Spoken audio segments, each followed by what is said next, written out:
Сәлем достар. Қант диабетін анықтайтын үш әдіс. Қант диабеті 21 ғасырдың індеті деп айтсақ қателеспеспіз. Оның себебіне өмір сүру салтымыздың өзгеруі, химиялық қоспалардан жасалған азық-түліктің көбеюі және басқа да себептер әсерін тигізуде. 2016 жылғы санақ бойынша әлемде 415 миллион адам қант диабетімен тіркелген екен.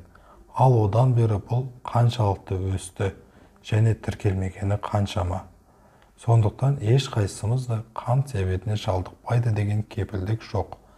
Егер де сіз өзіңізден көп шөлдеу, ауыз құрғау, жиі кіші дәретке бару, терінің қышуы, әлсіздік, табандағы ыстық сезімді байқасаңыз, мына үш анализді тапсырып көріңіз.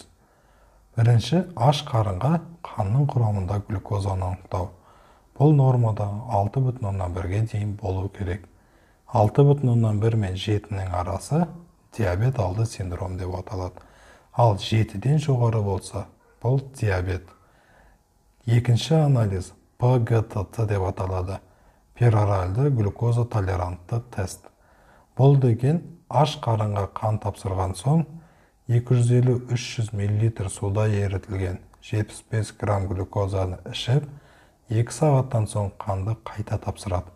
Бұл кезде глюкоза деңгейі 11,1-ден төмен болу керек. Жоғары болса диабет.